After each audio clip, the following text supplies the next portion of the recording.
Hello there you guys, welcome to one of my videos. Manchester United have just lost 4-2 against Leicester at the King Power Stadium. It's the first time Manchester United have lost away from home in the Premier League since January 2020. Manchester United are winless in their last 3 league games.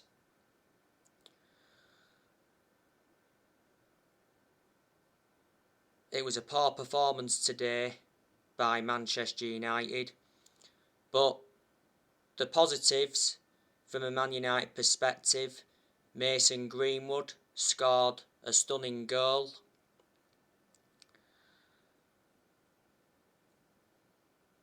And Marcus Rashford scored on his comeback.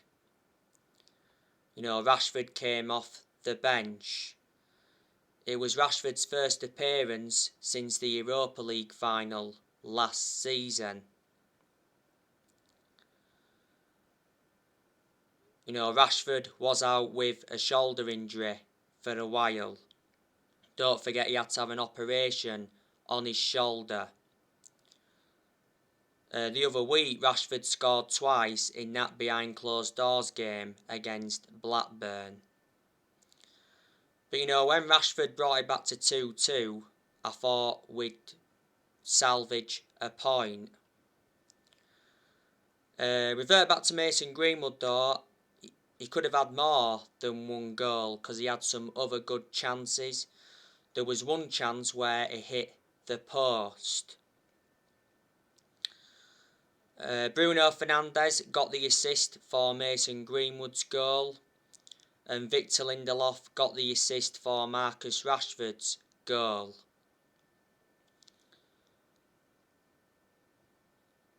Leicester's goals, Youri Tielemans scored.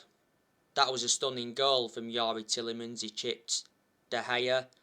Iheanacho got the assist. I think Youri Tielemans got, was it player of the match or man of the match? Leicester's second goal came from Soyuncu.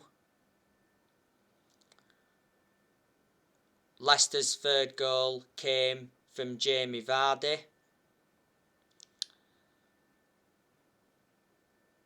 And Leicester's final goal came from Patson Daka.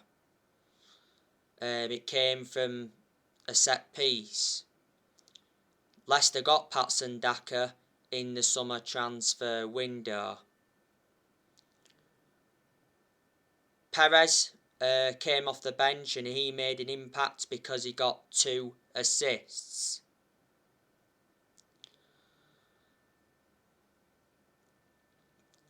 But analysing it, Leicester deserved to win. They created better chances. Every time they had the ball, they looked as like they were going to do something with it. They looked very dangerous going forward.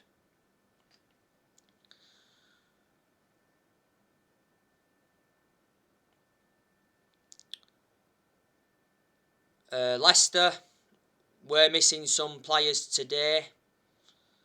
Obviously, there was no Wilfred Ndidi, and he's one of their key players. Don't forget Manchester United have been linked with Wilfred Ndidi. There was no James Justin, he's out with injury. There was no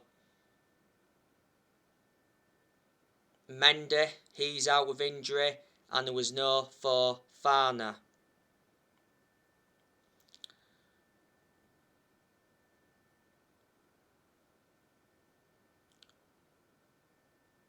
We were missing a few players. Obviously, there was no Varane.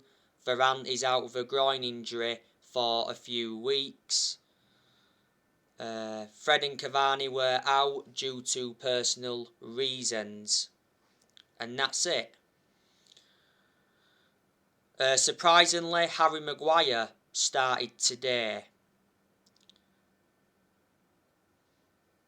Harry Maguire has just come back from a calf injury, I'd say Maguire was the culprit for Leicester's first goal. Maguire was reuniting with Leicester today.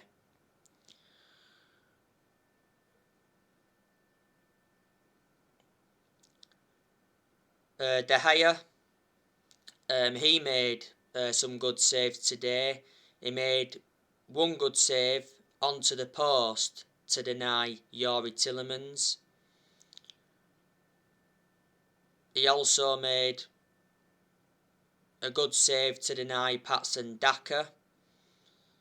And he also made a save to deny James Maddison.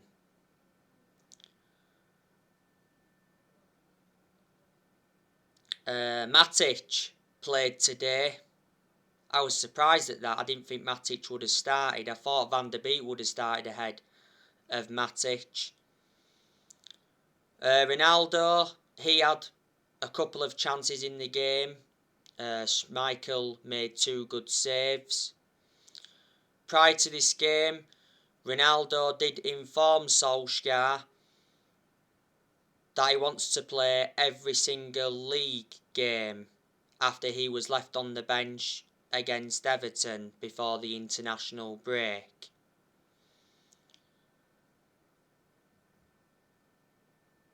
Don't forget, Ronaldo got named Premier League Player of the Month for September.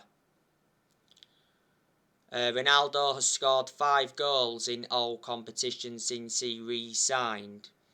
And during the international break, Ronaldo scored a hat-trick for Portugal against Luxembourg.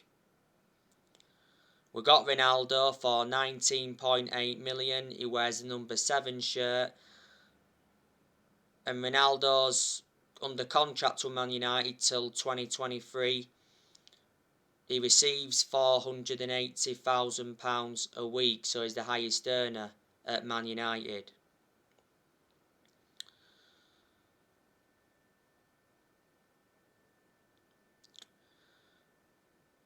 But prior to this game, I said I was expecting Manchester United to win, because obviously we had a very good away record in the Premier League. And as you all know, we've been far superior away from home than we have been at home in the league. Most of our defeats have been coming at Old Trafford. And Leicester, they ain't exactly enjoyed a great start to the Premier League season. I think today's game was their first win since August. Before the international break, Leicester drew 2-2 with Crystal Palace. Leicester threw a 2-goal lead away in that game. Leicester beat us twice last season. They beat us 3-1 in the FA Cup quarter-final at the King Power Stadium, and they beat us 2-1 at Old Trafford in the league, but Solskjaer heavily rotated in that game. It was 2-2 at the King Power Stadium in the league last season. By the way, it's the first time Leicester have beaten us at the King Power Stadium in the Premier League since 2015. They beat us 5-3 back in 2015. But I've got a lot of respect for Brendan Rodgers. You know, he's a very, very good manager. You know, at Leicester, he's won the Community Shield. He's also won the FA Cup. He's transformed Leicester. Rodgers has been in charge of Leicester for almost 3 years now. He's got a contract with Leicester until 2025. It recently said that Brendan Rodgers was the favourite for the Newcastle job. But apparently Rodgers rejected the Newcastle job. You know, Newcastle are planning to sack Steve Bruce. Rodgers has managed quite a few clubs though. You know, before Leicester he managed Celtic. He won a few trophies at Celtic. Before then he managed Liverpool. He enjoyed one good season at Liverpool. before he's managed Swansea, and he did a good job at Swansea. Revert back to what I said before, when Rodgers managed Liverpool, he emulated the football he produced at Swansea. Before, Rodgers has managed Reading, he's managed Watford, and a long time ago he managed Chelsea's youth team. But I'd certainly take Brendan Rodgers at Manchester United to replace Solskjaer.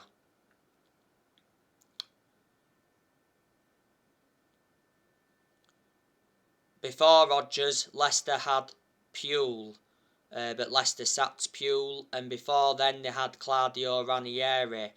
Leicester won the Premier League under Claudio Ranieri. Ranieri is now the Watford manager. And let's put into the equation, Leicester have let good players go, like I mentioned on the preview. You know, they lost Ben Chilwell last year to Chelsea. They lost N'Golo Kante and Danny Drinkwater to Chelsea. And, you know, Chelsea have done very good business with Leicester in recent years. They also lost Mahrez to Man City in 2018. They lost Harry Maguire to us in the summer of 2019. Leicester got 80 million for him. And I think Dennis Praet also left Leicester, but Leicester have found adequate replacements for all of them departures. You know, Rodgers has made quite a few signings at Leicester. Obviously, you know, in the summer transfer window this year, Leicester brought Soumaré in. They brought Patson Daka in.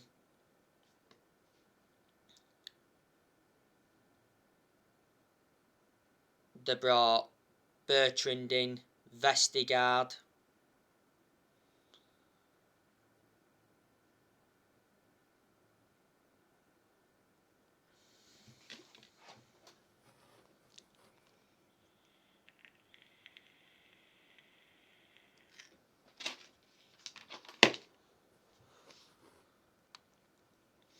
And they brought Lutman in on loan from RB Leipzig. And there's other players he's brought in as well. Rodgers brought Timothy Caskney in. I think he brought Yori Tillemans in. Rodgers brought Fofana in. I think he also brought Under in as well, but he's no longer at Leicester. I think he also brought James Justin in. He did initially bring Dennis Praet in. So they're a lot of the players that Rodgers has brought in to Leicester. But yeah, Manchester United's next game is Atlanta in the Champions League group stage. Our next league game is Liverpool. I can't see us getting anything from that game because Liverpool are in form. Liverpool had a very good win today. They beat Watford 5-0. Obviously, we've got Tottenham coming up in a couple of weeks. Man City's coming up soon. Arsenal and Chelsea's coming up very soon. And like I said prior to this game, Solskjaer's daunting run of fixtures. How's his Man United defence gonna cope? Them teams I've just mentioned to you, we face them in the next, 44, 45 days. But I do presume now, after today's game, there'll be a lot of Manchester United fans demanding Ollie out. There was a lot of United fans that were Ollie out anyway prior to this game, but there'll be probably more now demanding him out. Maybe there's still some Man United fans that are Ollie in. I'm certainly Ollie out. Ollie is not going to win a trophy as Manchester United manager, and I've said he has to win a trophy this season to basically save his job. He's not yet won a trophy as Man United manager, and we haven't won a trophy since 2017. And I said to you, Solskjaer's ambition for this season is to win the Premier League. We haven't won the Premier League since 2013. Obviously, we're not going to win the Premier League under Ollie, but in reality, we should be winning the Premier League. Revert back to what I've said before. We've got a title-winning squad. The squad is worth around 805 million. And even earlier on this season, Solskjaer told his current Man United squad that is better than the 1999 treble winning team that Ole was part of. But the reasons that Ole is not good enough for Man United is because the club's too big for him to manage. You know, we've got to get someone in who will suit the strappings of the club. Plus, Solskjaer has no proven pedigree as a manager because, like I said, he hasn't won anything with us yet. Before us, he was at Molde. Yeah, he won a few Norwegian titles at Molde, but they're not a big club. And before Molde, he was at Cardiff, and his record at Cardiff was absolutely disastrous. The reason he got sacked from Cardiff is because he got them relegated. He only enjoyed a short tenure with them. And like I've said before, Solskjaer's decision making really concerns me, and it concerns a lot of Manchester United fans because analysing the vast majority of the games Solskjaer's managed at Man United, he's been tactically naive. But yeah, in recent weeks you've had United fans wanting Antonio Conte to replace Solskjaer. There's also been some Man United fans demanding Zidane in. If Solskjaer does get sacked, he'll be the fourth permanent manager to be sacked since Ferguson, because we've sacked 3 managers since Ferguson. We sacked Moyes, we sacked Van Gaal, and we sacked Jose Mourinho. I can see Ole gone by late November or the latest Christmas. He's not going to hack it out until the end of this season unless, you know, results improve quickly. Solskjaer has run out of excuses, like I mentioned recently. You know, he's got a very good squad. But the problem is we're playing as individuals and not a team. And Solskjaer received very good backing in the summer transfer window. You know, John Murtough backed him. John Murtough is our director of football. And we made the right decision getting a director of football in, because I did mention it's one of the structural changes we needed at the club. Murtough said during the international break that we need to keep control and we will not deviate from the plan.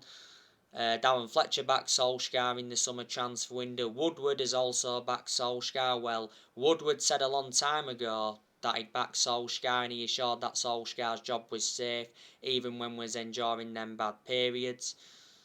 Woodward's leaving Man United. It got announced he was leaving back in April when that European Super League came into the equation.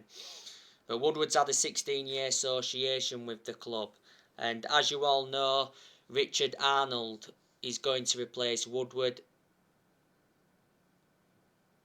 as the Chief Vice Executive Chairman in January. And the Glazers surprisingly backed Solskjaer in the summer transfer window, but only because they'd been persuaded to. And Man United enjoyed a very good summer transfer window. We made 4 signings. We brought Tom Heaton in on a free from Villa, brought Jadon Sancho in from Dortmund, brought Varane in from Real Madrid, and we re-signed Cristiano Ronaldo after 12 years. We spent around 141 million in the summer transfer window. But earlier on this season, it said Man United are still fully committed to Solskjaer and have no plans to replace the club legend as manager, despite a topsy-turvy start to the season. And the Daily Mail said earlier on this season that Solskjaer's future could depend on the next 10 games. If Solskjaer is still Manchester United manager in December, he'll be celebrating 3 years as Manchester United manager. I can't understand why we give Solskjaer that new contract in the summer. Solskjaer signed a new contract with the club until 2024. There's an option of a further year. I can definitely assure that Solskjaer won't see out that contract, and a lot of United fans will agree with me on that aspect.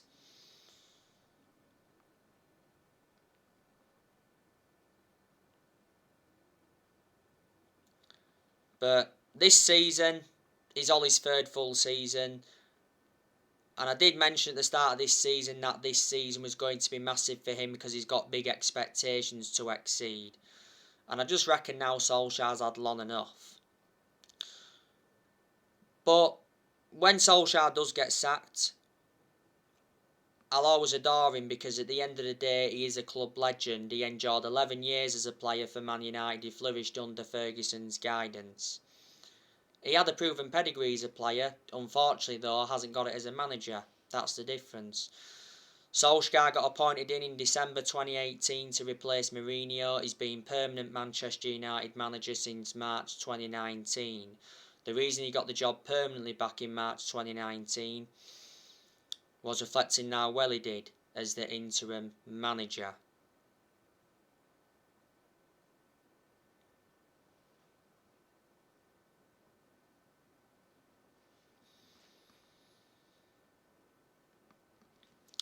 And Solskjaer has signed 14 players as Manchester United manager.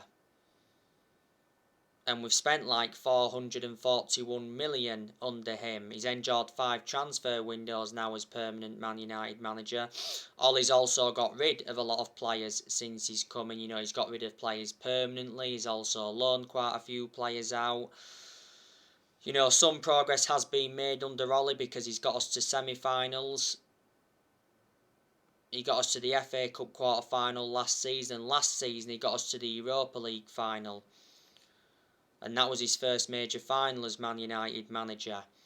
So there you go, and last season got us a second place finish, and in his first full season got us a third place finish. I also like the way Solskjaer develops the youth, and Solskjaer's more or less giving everybody their chances to express themselves, including the young players. So these positives regarding Solskjaer, there's not all negatives. But I have heavily criticised him a lot during his managerial tenure at Man United, but I've had my reasons behind it. But despite that, I still think he's probably the best manager we've had since Ferguson. Obviously, Ollie's not going to replicate what Ferguson did. No manager's going to replicate what Ferguson did. We've got to accept that. Ferguson endured a 27-year tenure at Man United and he won 30-odd trophies, including 13 Premier League titles. So, reflecting on that, he brought success to the club, but Fergie didn't settle in straight away because he didn't win out in his first 4 years at Man United. So that just indicates that it takes some managers time to settle in. But we have been playing catch-up since Ferguson retired, and a lot of United fans predicted it was all going to go wrong when he retired.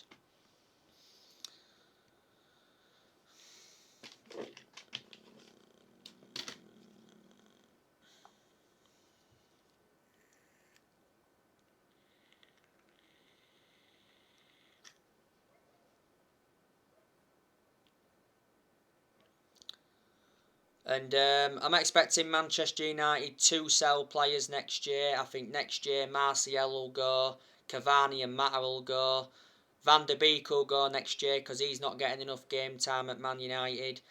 I want Fred to go next year as well because he isn't good enough to represent the club. I want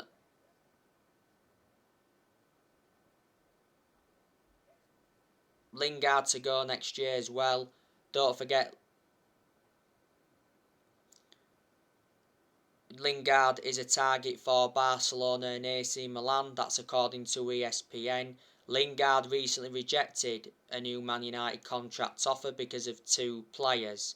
Well, last month it said Lingard rejected a Man United contract over playing time concerns. Lingard's current contract at Man United expires at the end of the season. I think Telles will go next year. Jones and Bailly, I think, could go next year as well. And I think Dalot will go next year. Not so long ago, I gave you the news on Paul Pogba. Andy Mitten from The Athletic said that Man United have offered Paul Pogba a £400,000 a week contract to stay at Manchester United. That would see Pogba become the second highest earner at Man United. At the moment, Pogba receives around £290,000 a week. Pogba's current contract at Man United expires next summer. Before the start of the season, Pogba rejected a new Man United contract. Earlier on this season, it said Pogba's very likely to leave Man United on a free next summer. But the other week, it said Pogba wants to stay at Man United and he wants to sign a new £400,000 a week contract.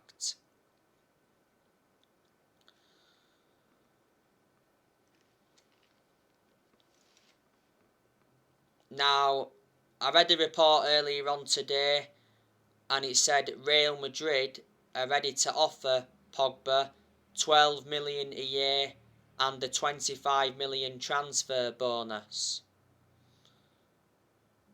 as Paul Pogba's agent Mino Raiola is pushing his client to join Real Madrid. Now, not so long ago, Spanish publication AS said that Real Madrid are back in the race to sign Pogba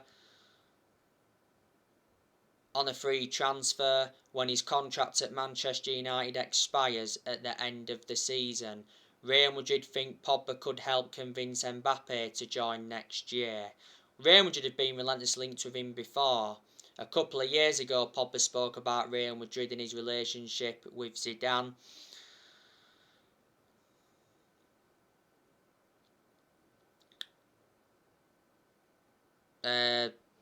During the international break, Pogba refused to rule out a Juventus return. Pogba did admit that he always speaks to his ex-Juventus teammates. Earlier on this season, Pogba's agent Mino Raiola suggested that Pogba could return to Juventus from Man United on a free next summer. He did enjoy 4 good years with Juventus before he rejoined Man United. It recently said Pogba's been offered to Barcelona. Lee 10 Sports said recently that PSG are ready to offer $500,000 a week in wages to Pogba if he decides to leave Man United next summer. PSG couldn't get Pogba in the summer transfer window because they got Lionel Messi. And Inter Milan have been in for Pogba before. So reflecting on all of that, Pogba has had a long-running transfer saga. But yeah, Pogba's enjoyed a pretty good start to the Premier League season. He has got 7 assists. He produced good performances for Man United in the last couple of months of last season as well, and he did well on international duty recently with France. This season, though, is Pogba's 6th season at Man United since he rejoined. He's won 3 trophies at the club so far, and Pogba's our most expensive signing at the moment because we paid £89 million for him.